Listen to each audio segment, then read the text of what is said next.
Tuesday, everyone. Hope you guys had a great day yesterday with that little CrossFit main page work set. Today we're going to play around with an on the minute. So you're going to set your timers up to an on the minute kind of timer. You're going to have some fun today with this one, and it's going to be about, again, picking the rep scheme that allows you to get some rest in there, but still allows you to push that pace a little bit. So this one's not meant to be super easy, but again, you can take it at whatever pace you need to take it at for what you need today. So what we got coming up your way for your warm-up. Plankton Down Dog for 3 to 5. Wide stance good morning for 5 to 10. Dynamic triangle for 3 to 5 aside. Narrow squat hold for 10 to 20 seconds. And 20 seconds worth of calf raises with a 10-second rest 2 times. Then you're going to take it down nice and steady, 2 to 3 rounds, getting everything fired up and primed up. And then finish off with this next little piece. This hip circle step over for 20 seconds is very straightforward. It's a lot to say, but we've done it indirectly a few times. We're just going to kind of finesse one piece of the puzzle. After that, you're going to do a tempo goblet squat for 5 reps at a 303, or you can kind of ease into the goblet squat and start with an air squat and then take it from there. After that, a couple deadlifts, three per side. We're going to work on the conventional style single arm deadlift to work on some balancing of our body and working on keeping square, that unilateral work. And then we're going to move into some dumbbell or kettlebell swings for 5 to 7. Ankle pops for 10 seconds, rest 10 seconds, 2 times, 3 to 5 times, getting yourself ready for the work set. The workout today. Now, what we have for this is an on the minute for 5 rounds. Minute number 1, dumbbell lateral jump over for 30 to 50 reps. Minute number 2, dumbbell squat. It can be either a dumbbell front squat or a dumbbell goblet squat. The dumbbell front squat, you'll do half reps on one side, half reps on the other side. Anywhere from 10 to 20 reps. Again, giving yourself a little bit of time. Minute number 3, dumbbell swing, 10 to 20. I'll go through the different ways of holding that dumbbell or kettlebell you can kind of play around with, and then we'll finish off minute number 4. And minute number 4 is kind of an indirect kind of a rest. I wouldn't say rest, we'll say recovery movement. It's not meant to be done fast. Let's focus on quality of movement here, slowing things down. And there's no rep range of kind of involved with this one. It's going to be for time. So you're going to do 30 to 45 seconds of a steady flow of Plankton Down Dog. Just working on opening up the shoulders, opening up the lats a little bit, opening up those hamstrings, and I'll show you some different things you can play with there. But it's going to be at a recovery pace so that we can get right back into the next phase, attacking that next round with those dumbbell lateral jump overs. Now, something very important to keep in mind with this, there's a big range of reps on each of these exercises. What I want you to think about is picking a rep range that's going to allow you to have at least 15 to 10 seconds of rest every single minute, at the minimum. All right, so you may finish with 30 seconds rest, and that's okay. But if you're pushing close to that 10-second mark, definitely stop your work set with 10 seconds remaining to the top of the minute, so you have some transition and you have a moment to go, whoo! Now, of course, in that 4th and 5th round, if you're pushing it closer and closer to the top, that's okay. But for the majority of these rounds, we want you to have at least 10 seconds of rest and transition before the next exercise. So please keep that in mind. Keep an eye on the clock on that first round and kind of gauge your rounds just to make sure that you're keeping track of good rep schemes for you. Let's get you warmed up. Let's get you ready to go. We'll have some fun on a Tuesday today. Let's get those feet under those hips. Let's take the arms big and tall up overhead. Let's get a little shrug in there. Taking those arms up to the ceiling. We're going to come back down. Bring both hands down behind the neck. We're not pressing on the neck. We're just bringing them down behind the shoulders. Ribs and hips. Press that elbow up. Pull it down. Press the other elbow up. Pull it down. Elbow up and down. Elbow up and down. One more time. Up and down, and up, and down. Big stretch overhead, big reach. Come back up to the other side, and then forward fold. We're going to touch those toes, walk up those shins. We'll come down, frame a foot, step back into that nice lizard. Inside hand's going to go on that front leg. We're going to press the heel back, the shin forward to lock the legs in place. We'll turn just the torso, making space in the hip. We'll come back to center and lower the back knee and gently press that hip down. Keeping the front big toe down, we'll come back to center, press the hip, come back to center, press the hip, Press the leg back, inside hand on the foot's gonna come up, and we're gonna rotate. Pulling that elbow and that forearm to the floor if you can, and then come back up. We'll plant the hand, we'll step back into our down dog. Setting those shoulders, you're gonna walk your heels out a little bit, keeping those toes square, waking up those calves, waking up those hamstrings a bit, those ankles, because we're gonna use them today, so we wanna make sure they're ready. From here, we'll come back into our plank, we'll step the other foot up. Inside hand's gonna lock the foot down, we're gonna lock our feet and our body in place. We're gonna turn, come back to center, we're gonna lower the knee, press the hip, come back to center, press the hip, come back to center, and one more time, press the hip, come back to center. We're gonna straighten the leg, turn the torso, come back to center. We're gonna take that hand up to the sky, rotate forearm to the floor, come back up, plant the hand, step her back into that down dog, reach those hips, walk those heels out, hold that good shoulder position as we kind of focus on that dynamic feet. Nice and easy, nice and gentle. We'll come back into that plank, tiptoe those feet up, and roll ourselves up, big stretch. Clasp those fingers overhead, big reach and stretch, and stretch. And bring those hands down. And let's get you guys ready to rock and roll. Now, what we got for you guys? We have some nice, easy kind of top to bottom warm-up coming your way. But for any of you who want to do some gentle warm-up, please pause the video, take that down, maybe some cat-cow, thread the needles, a little bit more rotation work if you'd like. Take that down, and then come join me for this piece right here. This first piece, we're going to talk about our Plankton Down Dog again. So, I'm going to get myself set up in my plank. My feet are together or a little bit of space between the two.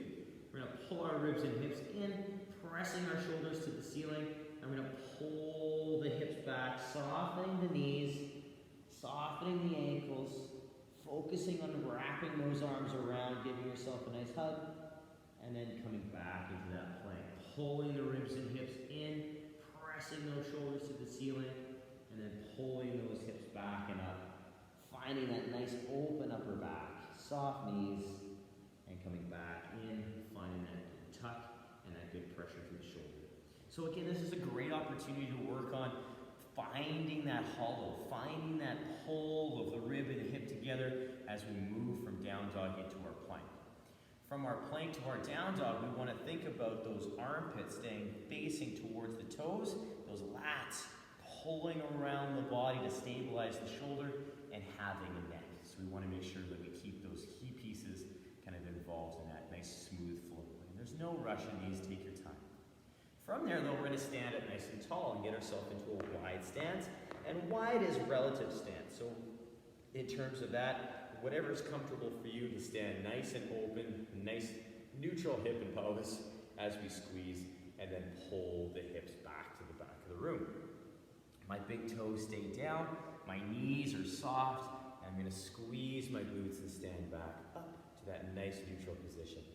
I'm going to turn face profile so you guys can see that again. My toes again are slightly turned out. I start open. I pull the hips back. My center mass stays right over top of my feet. All right, so my big toes are down, my weight's through my midfoot, and then I stand nice and tall. It's in this hinge, in this pull, that takes my chest down towards the floor.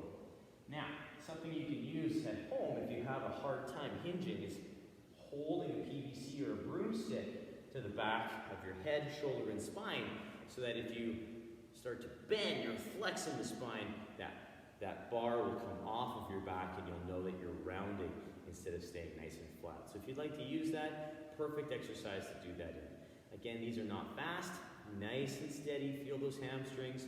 Come on out. Our dynamic triangle is next, so we're going to bring our feet from a wide stance into our sumo stance. And then you're going to turn one toe to the side, one toe on the angle, and then my hips are open on that same angle as my toe. My hand is going to come to the thigh, hand is going to come up to the sky. I'm going to pull my ribs in, keep that arm pressing to the ceiling, and pull the hip back into that back heel as I slide that hand down towards my foot. And then I'm going to reach my hand up to the ceiling. So I pull the hip back, coming into that nice hinge, and then I come back up, keeping this arm nice and engaged and pressing to the sky. It's okay if you want to load this as well, but keep those loads light because we want to make sure that we're focusing on that arm staying to the ceiling. After our dynamic triangle, we come into our narrow squat stance. And that is going to be, again, coming from our sumo, there's my regular stance. It's going to be anything inside that. And you may find coming right into this narrow stance that's a little wider than normal because it's early in the warm-up. So ease into it, listen to your body. You never know, by like rounds 2 or 3, you may be getting narrower as you go. So listen to the body and ease yourself in. I'm going to turn profile so you guys can see my back position for this. My toes are slightly turned out so my knees can still track them like a normal squat. I squeeze my glutes, I'm nice and tall. I'm going to pull my hips to my heels, keeping my weight through my midfoot, allowing those knees to track the toes. And you may feel this a little bit more sensation in your shins and your ankles than you do any other place with the squat. So just keep that in mind. It's totally normal if you feel the front portion of your shin saying, whoa, what is this? Because you're putting a little bit more pressure on those ankles. And that's okay. Take it to the depth that you feel good. Make sure though, as we take it down and we're holding for that 10 to 20 seconds, when we stand, we push evenly through those feet and my shoulders and hips come up with a good squat. So that's very, very important.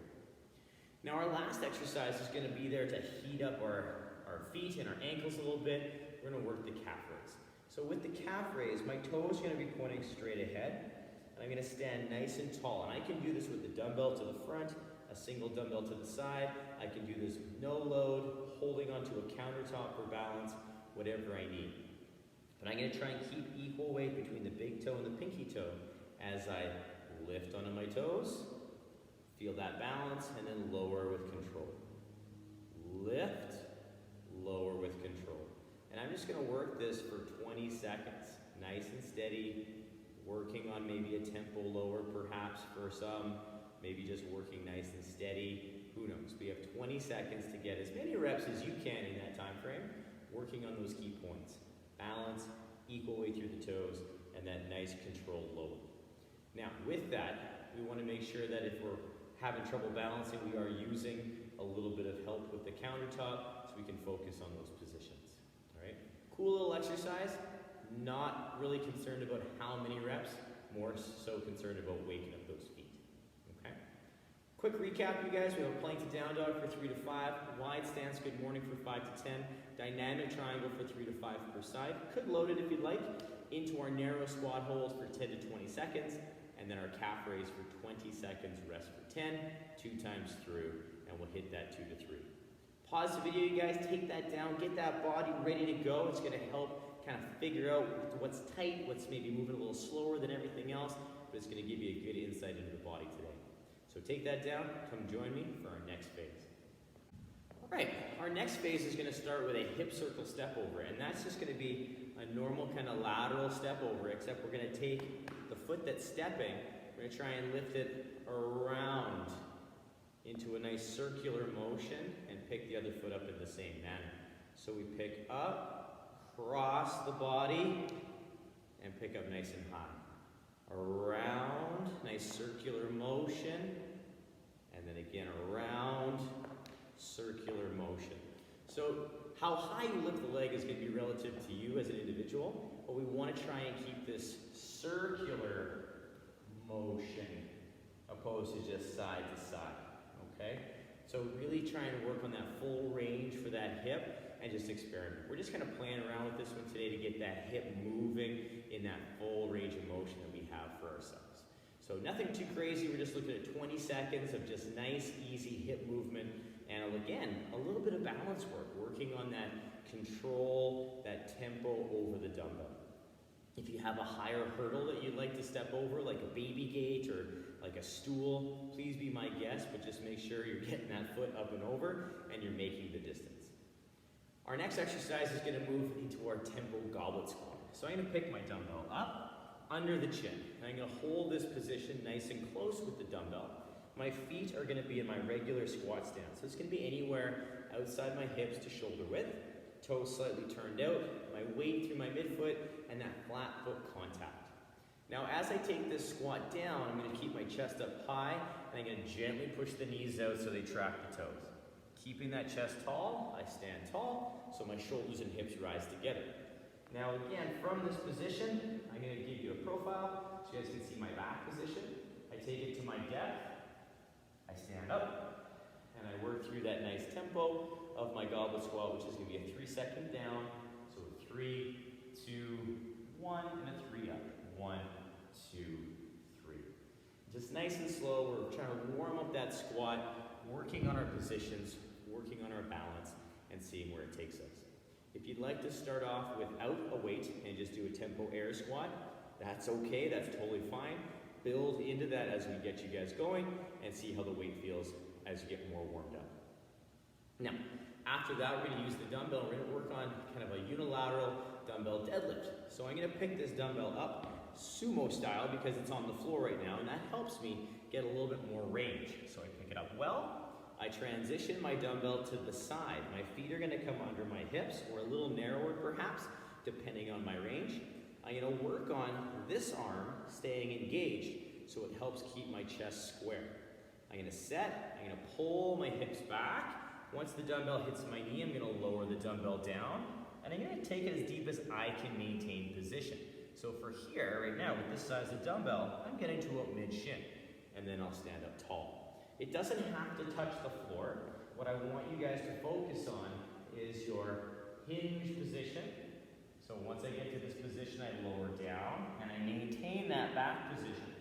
All right. If I go deeper and I lose that back position, we don't want that. It's going to put us in a compromised position. So let's focus on that good body, that tight hinge, weight through the midfoot, and then nice smooth stand. We're just using this to gear up the hamstrings and the glutes a bit to figure out for that kettlebell swing. You'll do 3 per side. There's no tempo, but take your time. I like a 3-second down. It kind of keeps you honest, keeps you focused on your positioning, and is really helpful. After that, we're going to work through our kettlebell swing.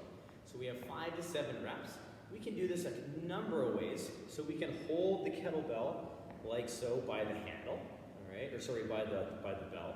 And we can work on that nice hinge. So we're going to use the same hinge we just did in the deadlift.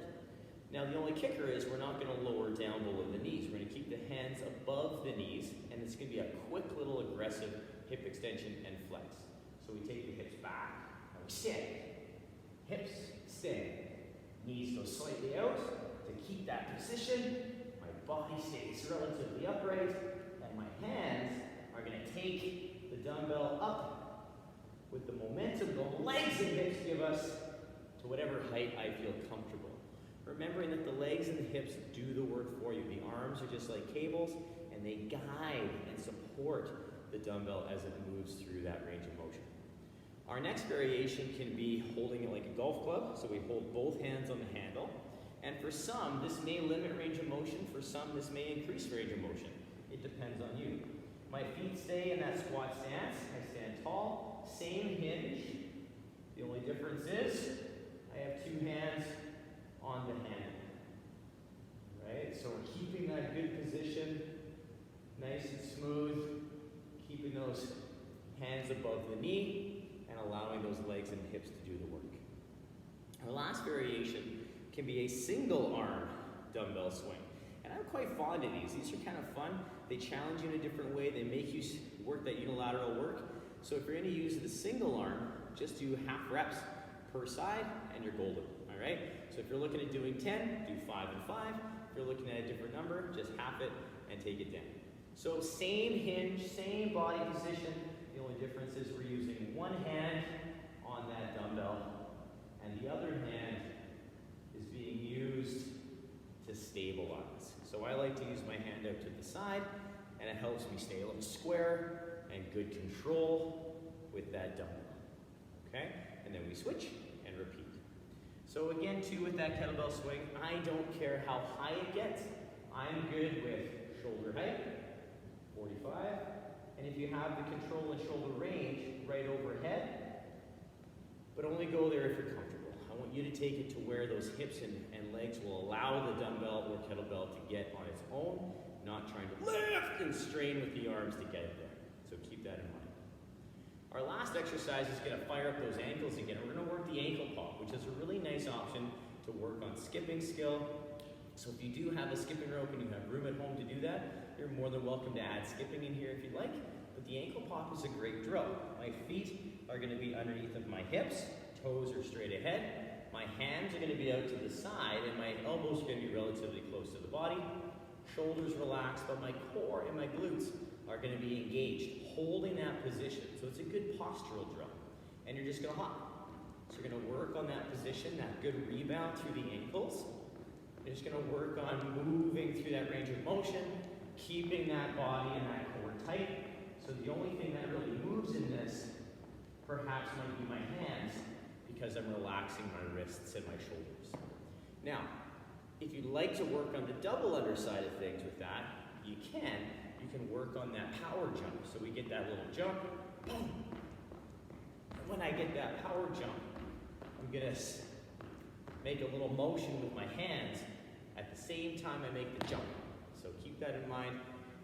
If you're looking at building that double under skill and timing, that's a great drill to play with. Now, if you're not a jumper and you're like, I can't jump, that kind of bugs my ankles or feet, you can work that calf raise.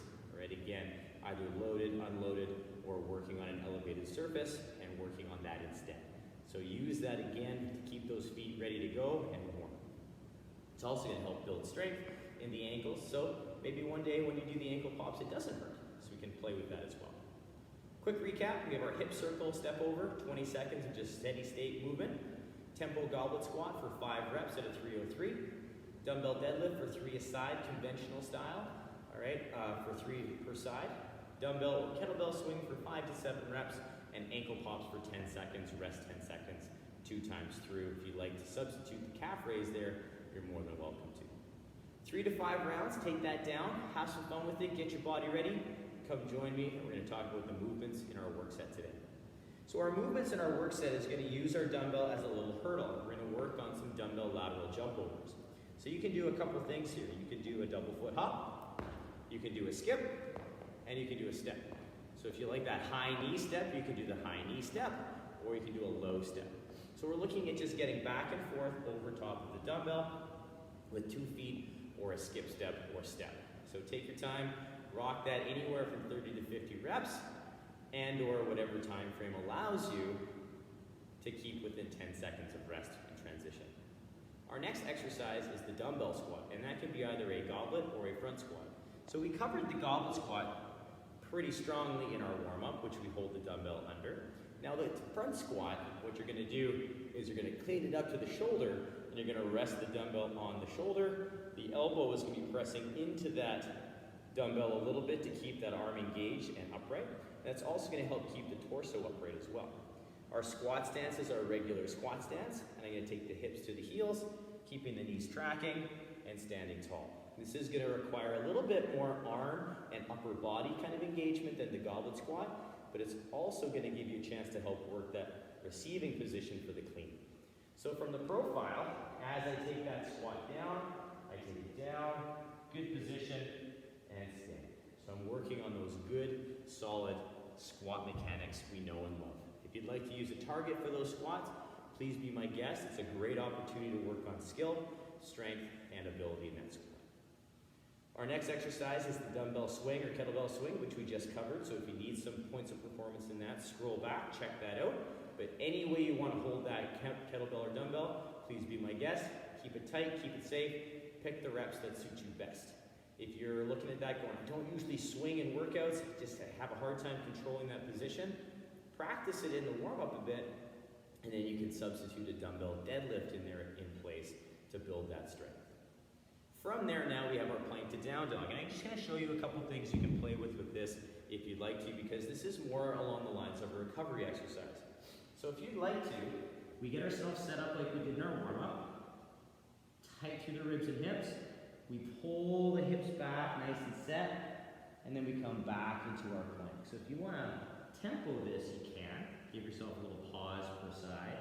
You can. If you want to add in a heel press, 1 per side, and then come back into our plank, you can. Or if you want to come back do a toe touch, you can do that as well. But you'll notice what speed I'm working at. I'm not trying to go super hard for max reps, right? This is meant to bring the heart rate down, open up the shoulders a little bit, let you maybe open up the calves a little bit and ankles a bit from the jumping, but it's meant to give you a chance to breathe and recover through movement. So take advantage, have some fun, you guys. This is going to be a really good little work set for you guys today. Tomorrow we're going to slow things down and work on a little bit of strength work and some skill work for some specific movements. But I hope you guys enjoy this one. Like always, work for quality, have fun with this one, challenge yourself with some things, and if you have some questions, please ask and send me a message. I'm always here for you guys. Keep up the good work, you guys. I'm super stoked on how you guys are taking these down. It makes me super, super happy and warm on the inside. Thanks again. We'll see you tomorrow for some more fun.